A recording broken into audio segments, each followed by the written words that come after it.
Welcome to Warblog.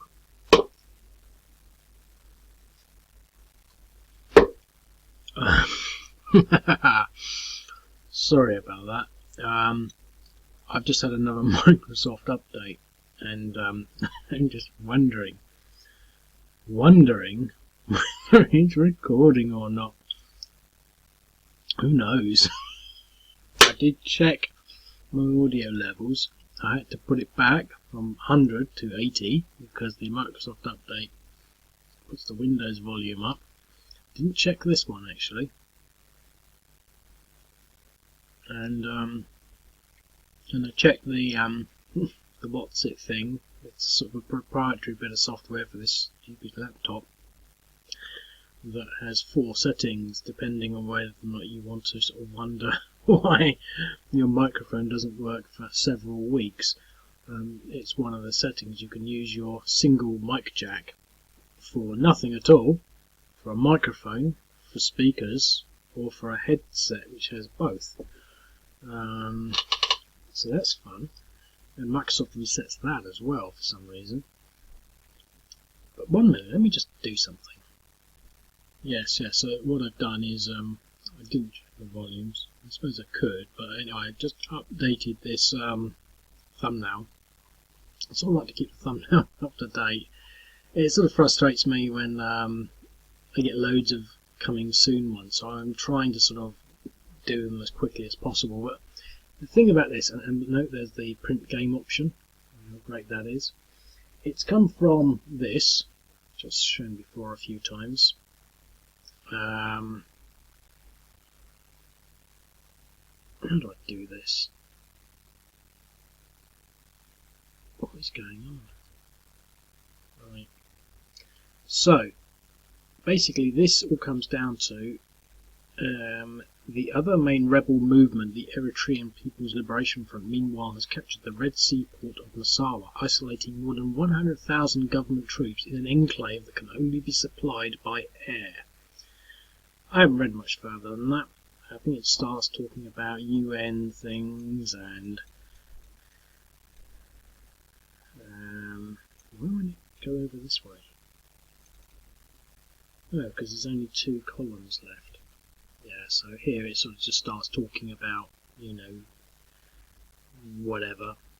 Since the fall of Massawa, Soviet transport aircraft in the markings of the national airline Aeroflot no longer fly into Eritrea, etc., etc. The Moscow said that it withdrew the last of its military advisors from the war zone in February, and is asking for the Ethiopians to seek a peaceful solution.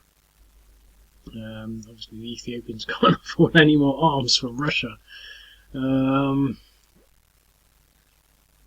etc., etc. So anyway, I'm not going to dwell too much on that. I'm just saying that it's part of that. Now, good news is that's the last of that, because I mean I will be coming back to this war, but I sort of just went into the newspaper and I pulled out a few clippings, and I thought, well, I'll do some of these, and I didn't want to sort of forget them. And you know, it's just that single reference to the the Red Sea port of Massawa. So here it is. Now the thing is, it's a nice big map, but the thing that's really sort of super about this is that I will be putting the print now thing here as well. So as you can see, it's got C game, print game. It will also see play game, print game, but it doesn't matter. So you can have a look at it and think, oh, I want to print and play this. Anyway, that doesn't matter, that's simple. But the thing with this is that it's quite a big game. It's got a lot of units, a silly number of units, not nearly 300 units, so that's a lot of printing and playing, or printing and cutting out and gluing together. And to some extent it's the sort of thing where you could say, well, you could put your units wherever you wanted. On the print and play you could, I mean you could sort of, you know, instead of having to sort of because I really haven't put a lot of thought into that, which is what I'm trying to get to next, because I've got this super duper thing. I hate the way it sort of does that, as though it wants to type some text, and if I try and type some text nothing happens. Anyway, it doesn't matter. The point I'm trying to get to here is, a while back I added a super feature that no one knows about because it's behind the scene, but basically when I go into the scenario I can download now. I used to have to update or add each unit one by one, And for a game like this, it took forever, and it was one of the drawbacks.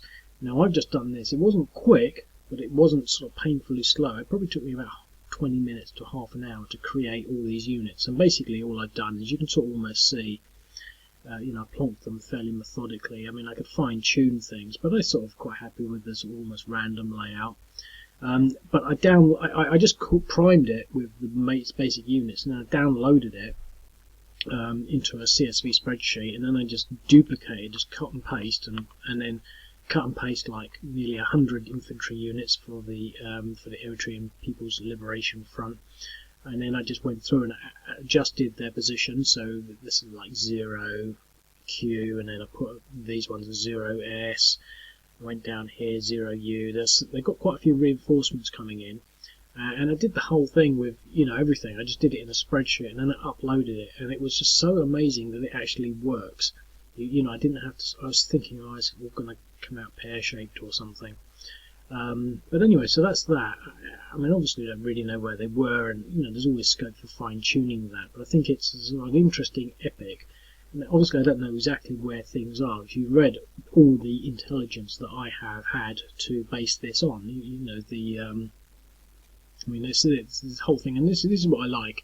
I know it might sound a bit boring, but this whole scenario is based on this. The other main rebel movement, the Eritrean Peoples Liberation Front, meanwhile captured the Red Sea port of Massawa, isolating more than 100,000 government troops in an enclave that can only be supplied by air. So that's all we know. It doesn't say anything else about this.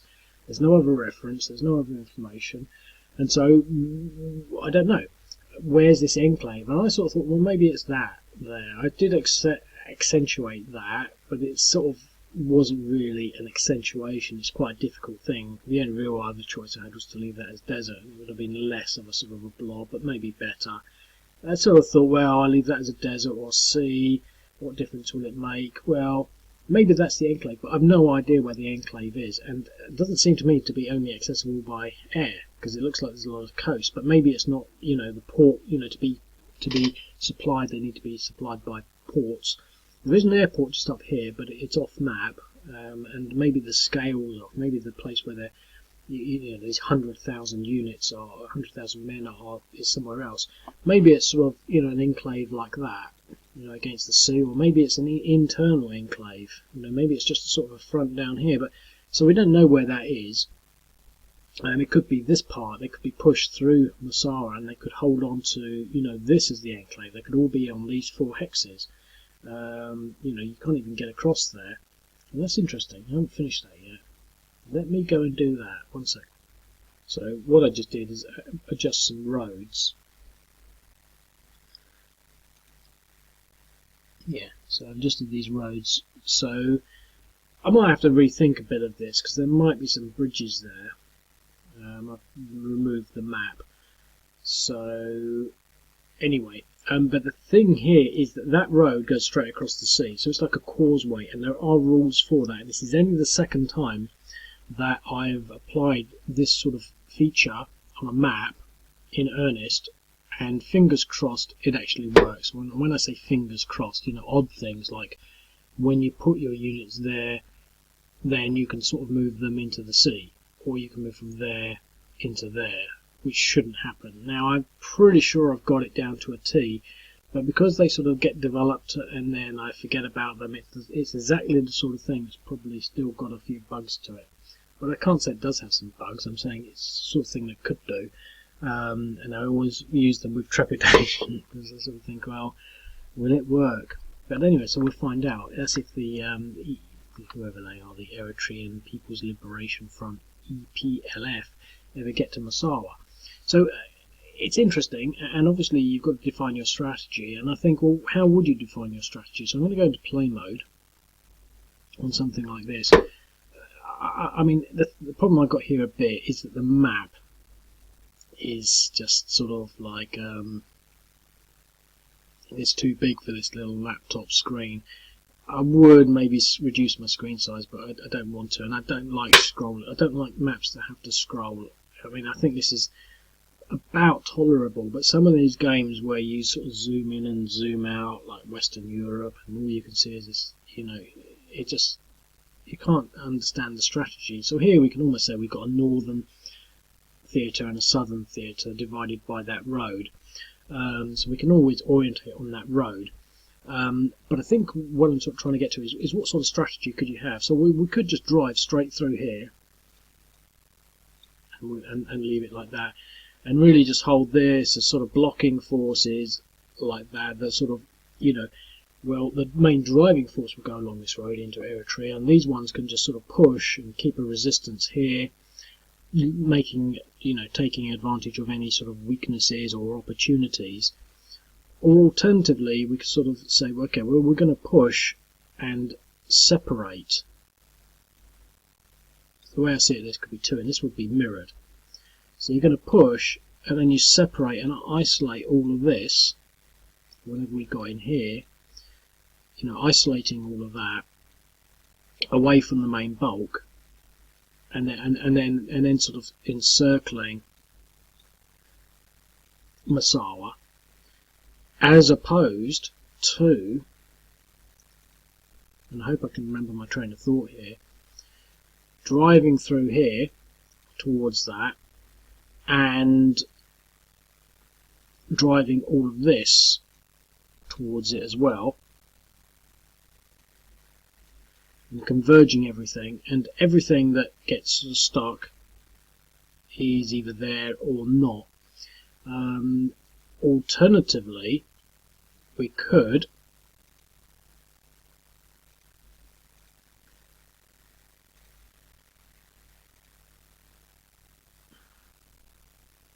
which have I chosen now? I've clicked it so many times. Alternatively, we could drive this way and this way and hold on this road, which would sort of then allow us to encircle everything, and then conversely do the same the other way around, separating all of this, separating all of this, and then moving in like that. So I think there's sort of, and these are just geometric patterns that you can apply, because we've got a fairly key sort of fairly open geography across here. It's almost what I would call, I've seen these games where they're ancients games, great battles of Alexandria, and they're just two lines of units, and you think there's absolutely no geography to it, which is sort of interesting in its own right. And I think to some extent there will be some interesting geography, but it won't be physical geography, it will be military geography of, and what I'm sort of getting to there is that you'll probably find that there will become features that will make themselves apparent. Now that's one of the reasons I sort of was quite happy to leave these in blobs. So you will suddenly find that this blob becomes a sort of line like this, but this blob might sort of fall back a bit, or it might, because it's got this, it might actually be able to push forward a bit. And you'll find that there's this sort of natural geography of where the units are in heavy proportions and where they are weak, and that will take on its own shape. But the one thing I've learnt with these games over the years is that no matter how, I don't know, maybe uninteresting or dull they might look at first, once you start to get into them, even just the geography of a couple hexes, even what you do with this opening move can be mind-blowingly in depth, etc., etc. So I think there's a lot of scope for just sort of like figuring out how you do it and how you make your opening moves. Alternatively, you could move everything across all at the same rate. Just sort of keep pushing that line. But I think what I was trying to get to, and I'm not sure I really communicate properly, there is a sort of a general sort of sense of where are these units going to, where are they going to, what's the term they used in that thing, that pocket, enclave, where's this enclave going to fall? And I think actually the other thing I was trying to get to, it's just the geometry of it all. We could sort of say, okay, well, we know that Ethiopia is down here, so we want to cut everything off, so we can actually force this way first. with an echelon that sort of slants in like that, with the hope then once we get that like that, of pushing up this way, and then that would then create naturally, as we push down, this sort of pocket enclave, and as we then push into Massawa, then these units would then, there's their enclave, and that would be their enclave. So you could almost say, well, that is it, using that sort of strategy, and then that's obviously only accessible by air because this sea is full of sharks probably, and the Navy is too scared of sharks. I know that's not funny, but I don't know where their enclave could be. But that sort of strategy, thinking about cutting here off first, going along to here, and then pushing up, and then going that way, could be a way of doing it. But alternatively, you could actually say, well, we don't want that. We want to encourage them to retreat, and so then you sort of you move this way, and then down here, bit by bit, forcing them down back into Ethiopia. That is another way that you could do it. But I think it's such an open game, and to be quite honest, I think it's so simple that I don't really think you can apply too much along those lines. I think a lot of what's going to happen is going to be dictated mainly by the actions of the Ethiopian government at the very beginning. Now, I was going to put them all entrenched, but that would mean to sort of dedicate some kind of line. I've got a more open positioning here, so you will then move these. But the thing is, you might say, okay, well, I'm actually going to split this into there, and into there, and into there. I'm going to form a line all the way down here. You could do that. Now, the Eritreans basically go first, but they can't really move to engage. I mean, they've got some tanks up there. They might want to move their tanks out of the way, because remember, I just did plonk these things in. I mean, that's a fairly vulnerable set of units. They're quite vulnerable. So you might want to pull your tanks back, readjust your artillery, and push your infantry into a line. But you might want to just move your infantry, because it can only really move one, and then adjust your line, everything back there, pushing things back, maybe pushing some things forward.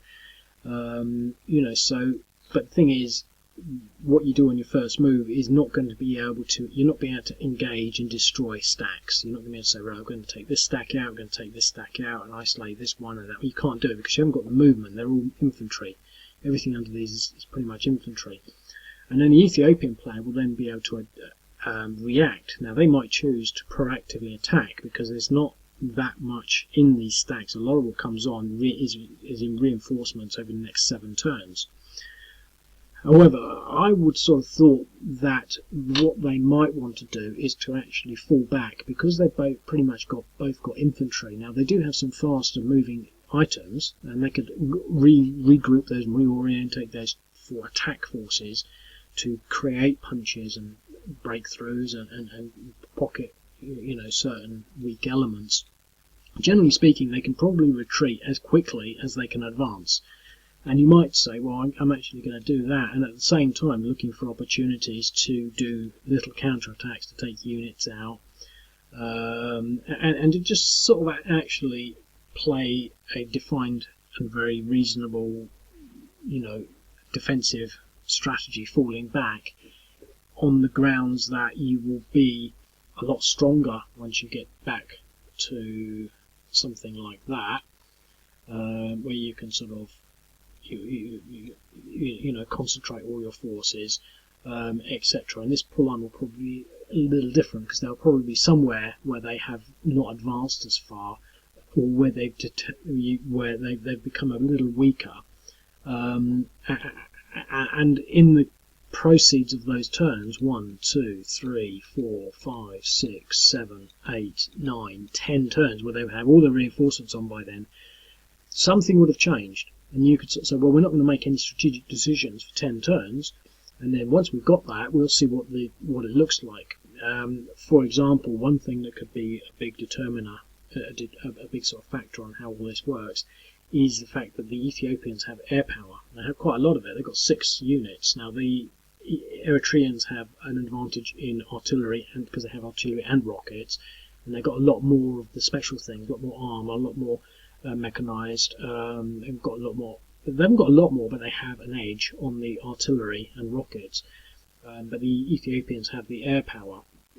And so the thing is, it's sort of, I don't know how well balanced it is. Maybe it's not very well balanced, but I'm thinking, you might want to sort of deploy a falling back strategy and to actually just not engage and to see what they try to do. It could be that the Eritreans try to sort of concentrate in the centre, or it could be that they try to concentrate, this group here and try to break through here whilst these units don't really, do anything.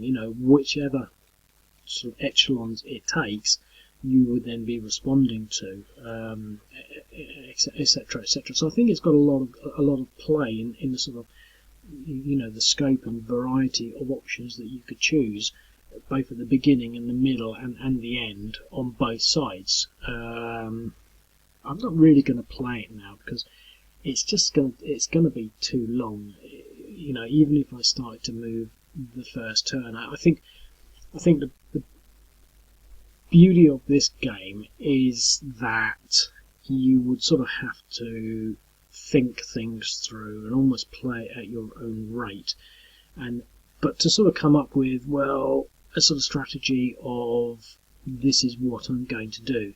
Now I think it would be very easy to just try and push everything forward at the same time, but what I would be probably more tempted to do is to reorganise this line, possibly by moving every infantry unit forward a bit, like that. And that gives me, the same sort of thing, but these rockets obviously stay behind.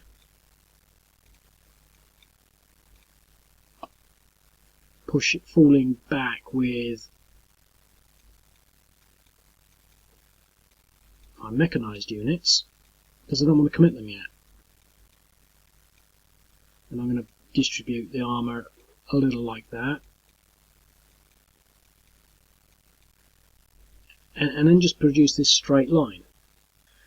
And then, obviously maybe fire some artillery onto some of these stacks, see whether I get any sort of decisive results, because that could be what changes things. But the thing is, that would take quite a long time. One of the things with this is that you've got so many units, you're going to be doing a lot of movement. It's one of these games I don't really like the big ones. I like them in the large concept and the grand design.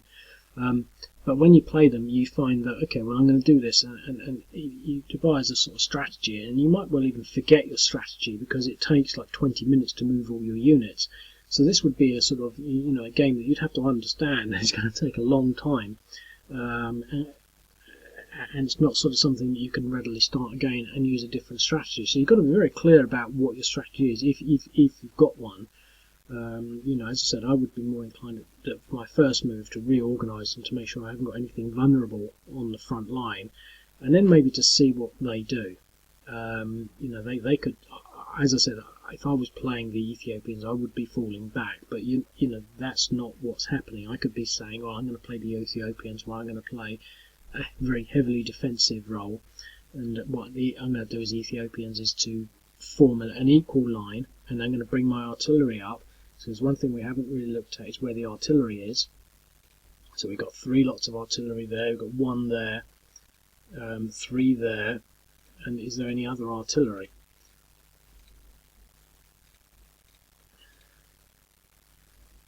Not that I can see.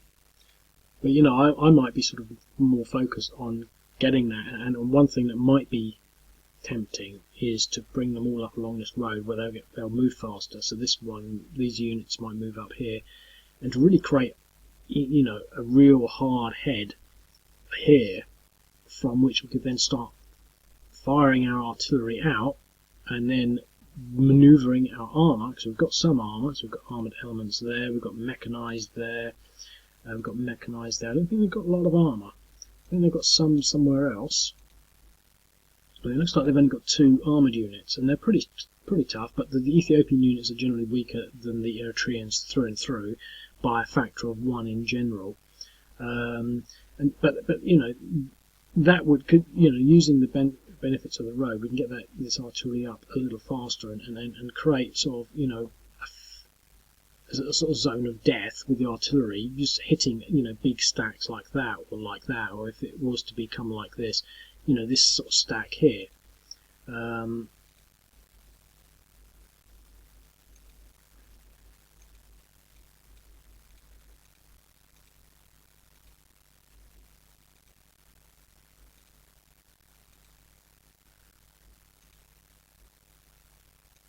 Oh, I know why. I need to reload. Yeah.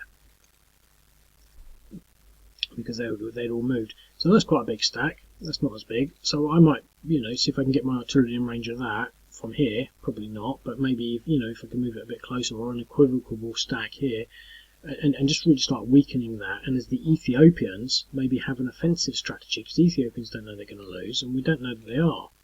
But if you could weaken that centre like that, like that, you could then start to sort of divide their offensive capability into two and contain them into two, like that. If you could break through on that, I know it's an artificial divide, but if you could break through on the edge, the board edge, you could then hold on here and then use a concentration of force to decimate what's left here, and then once you've done that and completed that, just swing everything back down here and take out the rest. Now that's very easy to say, especially with a bunch of sort of very generous arrows like that, because we haven't had the Eritreans fighting back. I think in theory the Eritreans outnumber the Ethiopians, and the Ethiopians have air power, but it will be interesting to actually see how effective that air power is. And there's no reinforcements on the air power. I've sort of done that deliberately. As I said, it's very sort of like just throw a bunch of stuff together and see what happens. And one of the beauties of this game is you can't necessarily simply see what happens. When you play a smaller game, you can quite often envisage how it's going to work out. You can envisage the balance of play, and here you can't. And you could turn around and say, oh, it's just totally in the favour of, if you played this once or twice, probably twice or maybe even 3 times, you probably know who is more likely to win, etc., etc. Especially once one side gets the momentum of the advantage. You can say, well, once the Eritreans have knocked out, maybe 10 units, it becomes a bit clear that they're unstoppable. I haven't applied any stacking limits yet, that's still to come, but there will be stacking limits. I'm wondering how they're actually going to work in situations like this, especially going backwards a long way, and I'll explain why. Because there's tons of games where we've got units like that, and there's more than 4 units. I'm not sure how the stacking limits are going to work. Tentatively speaking, I'm thinking of 4 in a stack or 30. Now that's clearly more in both. But what I'm thinking of doing is actually having the setup will be okay. It's only the movement that you can't, and that would sort of almost represent units coming onto the board or something like that. It would just be a convenient workaround. It doesn't necessarily make any sense, but allowing a setup. So, for example, this is the setup here, and there's obviously more than 4 units in there, so you can have it on the initial deployment, but you couldn't move another unit from here into there, and this stack you wouldn't be able to do. So, I think that movement of four units, I think it's going to be interesting to see whether or not that really messes the play up, because I think if you've got a limit of 4 and you can only get 4 in another hex against it, you're sort of limited to a 1-to-1, but then you do have the option of multiple hexes, so I can have 4 in here and 4 in here, which means I get a 2-to-1 and artillery support, and maybe if I push this one out because it's actually a weaker unit, I could get that. It's hex warfare, in its almost a more traditional form, because most games, especially from the past, have had the stacking limits, etc. So I'm going to leave it at that, because I don't really want to start getting into it. Like I said, I think it's one of these games we need to sort of sit back and actually sort of think, well, how am I going to do this? And to some extent, I don't know. I mean, I prefer the smaller games because I can actually start thinking about them, get my head around them, do things, get results. But I think it's one of the games that you could almost sort of have a lot more fun with another person. And it's something I haven't really sort of emphasised too much in the videos, but you can do with this thing here. Let's see if it works. you can do multiplayer. So you could play this and you just get the other person's IP, you put it in there, you set up the multiplayer. The other person will then, having given you their IP, will see your game in their My Games folder. So what I'm saying is you could find that this is a better game to play against another person, and I would tentatively say this would be a better game to play as print and play. Well, I don't know, because to be quite honest, I'm never going to print and play anything. I'd say that, touch wood. I have no intention of printing and playing anything because I just don't like printing and playing. I've got this one board game, that's it. I have had games in the past, and well, basically they all got thrown away. I can't believe I threw them away. I had the whole set of the GDW Third World War series, and I just threw it away. Or rather, I left it in the back of a car that I threw away. But the thing is, the one game I do have, it took me days just to get all the counters sorted out, and it took me a couple of days, not non-stop, but sort of in bursts between everything else I was doing, to actually read the counters and to find out where on the board they went. And I just didn't enjoy that. It was a really fantastic insight into what a lot of these people that play board games on YouTube are actually doing. You get this sense after you've done that when they've set the game up and they started the video, they've actually spent in many cases, quite a few hours setting the game up. And setting the game up does give you a sense of accomplishment in its own right. And I can quite often imagine people feeling a sense of accomplishment and by default a sense of understanding for how the game works. But I think it's a bit of a misguided sort of confidence with their understanding of how it works, because they haven't actually played it yet. And I think that's what comes across. So people can appear quite confident and knowledgeable with a game that they've just set up because they've just spent 2 or 3 hours putting all the counters into the right place. I just don't. It doesn't appeal to me. I just rather sort of sit here and go, yeah, well, let's move him there and whatever, and it's sort of done. I mean, obviously that's a silly move because it's not what I wanted to do, as I've already said. But if I want to play this again, if I don't like that move, I can come in here and it's all set up again. As you can see, this is how it was, and I've got a completely fresh move now, and I can try a different way of doing things. Anyway, I'm going to leave it at that. I hope you think this is an awesome game. It's definitely what I would consider to be one of the big boys in the box.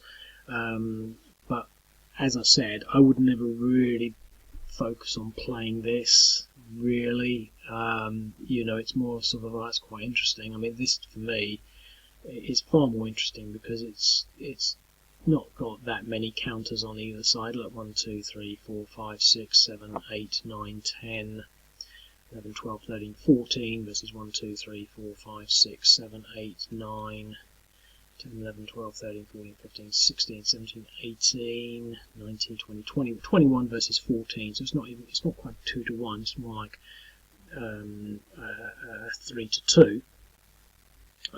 But that's sort of where my interest really comes in, because I could start playing this. I wonder if I played this one on video. I'm not sure. But anyway, I'm going to upload this now. And as I said, I hope you sort of think, oh gosh, I really fancy playing this Massawa game, because I really feel like getting my teeth into sort of something that would be gigantic and massive, etc., etc. I imagine that you could probably spend. It'd be interesting to really think about how long this would take to play, but I would imagine probably a week playing. If you did a bit every evening, be interesting to see how quickly someone could get through this actually. And not just sort of speeding through it, but getting through it in a sort of like a mature and reasoned way, and a mature and reasoned way with AAR, after action reports or staged reports. And that's one thing I've never been able to do because I just don't spend enough time actually on them. I just sort of plonk them together, and half of my battle is getting the time to actually develop the game and create the scenarios and pretty much all I do game-wise is what's actually on the videos. I've played it probably less than 10 times without actually recording it for pleasure, and I do that, but it's sort of, and when I do it, it's a completely different experience and far more relaxing and satisfying and rewarding. But it's not something I would, you have to be in that sort of mood to actually do it, and because I'm so close to the trees, I can't see the wood. But when I do it, it's great. But I think you sort of, it's sort of, yeah. I think you need to sort of to actually spend quite a bit of time, playing it in a concerted way.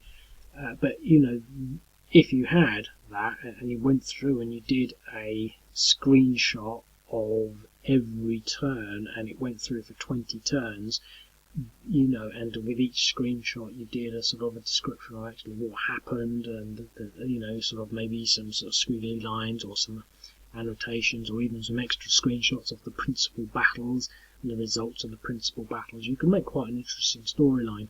And one other thing, just finally, what I will do on this one, and what I've been trying to do on a lot of others, and to be quite honest, this isn't a particularly exciting map. I think that this map is far more exciting.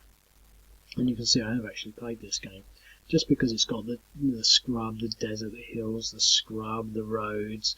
But what I'm going to be doing is taking more screenshots and basically stitching them together to create much larger collages and pictures for things like Twitter and Facebook, where you can put those big graphics on, and actually sort of peddling the images more earnestly as graphics in their own right, as sort of more satisfying and interesting things to look at, because that's to some extent what it is part and parcel all about. Anyway, I'm definitely going to leave it at that, because I've been here for 36 minutes and I haven't done anything, and I've sort of been just wittering really.